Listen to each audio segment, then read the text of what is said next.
دنیا کی مسٹیریس چیزوں میں سے ایک چیز ہے اہرام مصر۔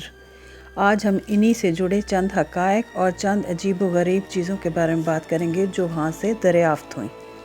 نمبر 1، کھدائی کے دوران ایک لمبے سائز کی انگلی کا دریافت ہونا۔ یہ تقریباً 30 سینٹی میٹر لمبی تھی۔ یہ کھدائی کے دوران ملی مگر اس کے ساتھ باقی جسم کے اعضاء نہیں ملے۔ یہ کس کی انگلی تھی اور اسے الگ سے کیوں دفنایا گیا تھا، یہ کوئی نہیں جانتا، مگر ہاں اتنا اندازہ ضرور لگایا جا رہا ہے کہ وہ مخلوق یا انسان تقریباً 14 سے 13 فٹ لمبا رہا ہوگا۔ نمبر 2، اہرام کی تعمیر میں حصہ لینے والے کارکن اور مزدور بہت توانا اور مضبوط جسم کے مالک تھے۔ عام طور پر خیال کیا جاتا ہے کہ وہ کوئی غلام اور بدحال لوگ تھے، مگر ایسا بالکل نہیں، کیونکہ مزدوروں کے باقاعدہ دیہات آباد تھے اہرام کے بالکل نزدیک۔ انہی کی کھدائی کے دوران بطخوں، بھیڑ اور گائے وغیرہ کی بہت بڑی تعداد میں باقیات دریافت ہوئیں، جن سے پتہ چلتا ہے کہ ان کی خوراک گوشت، روٹی، دودھ وغیرہ پر مشتمل تھی۔ دنیا کی قدیم ترین تہذیبوں میں سے ایک تہذیب مصر کی تھی۔ ایک مسٹری تھی جو کہ حل طلب تھی۔ آخر زیادہ تر دریافت ہونے والے مجسموں کی ناک کیوں ٹوٹی ہوئی ہوتی تھی؟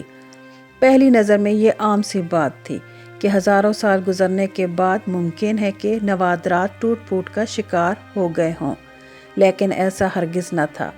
اگر کچھ ٹوٹتا ہی تھا تو پھر ناک ہی کیوں ٹوٹتی تھی؟ یہ قصہ کچھ یوں ہے کہ مصری جو کہ دیوی دیوتاؤں کی پوجا کرتے تھے، مگر توتن خامن کے والد اخناتن نے، جنہوں نے 1353 قبل مسیح حکومت کی تھی، اس نے مصر کے لیے ایک نیا دیوتا بنایا جو کہ واحد دیوتا تھا۔ اس کا نام تھا آتین، یعنی سورج کا دیوتا۔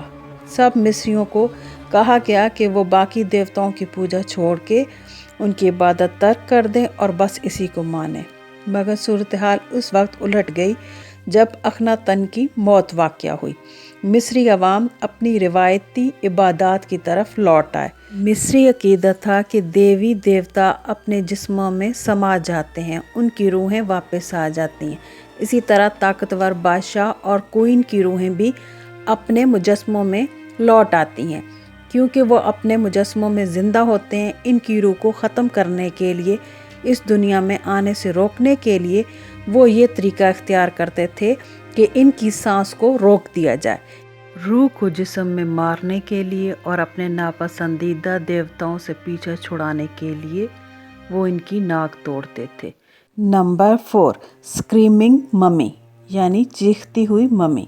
یہ ممی کنگ رامیسس III کے بیٹے کی تھی، جس نے اپنے والد پر قاتلانہ حملہ کیا تھا، مگر ناکامی کی وجہ سے اس نے خودکشی کر لی تھی اور اسے بھیڑ کی خال میں لپیٹ کر دفنا دیا گیا تھا۔ اس کی ممی دوسری ممیز سے بہت مختلف تھی۔ دوسری ممیز کو جب دفناتے ہیں تو انہیں مناسب طریقے سے ان کے اعضاء کو سیدھا کیا جاتا ہے اور پٹیوں میں لپیٹا جاتا ہے اور بہت ہی معزز طریقے سے ممی بنایا جاتا ہے، مگر اس کے ساتھ کچھ عجیب یوں تھا کہ اسے بھیڑ کی کھال میں لپیٹ کر دفنا دیا گیا تھا اور نہ ہی اس کے کھلے ہوئے منہ یعنی کہ اس کے اعضاء کو سیدھا کیا گیا تھا۔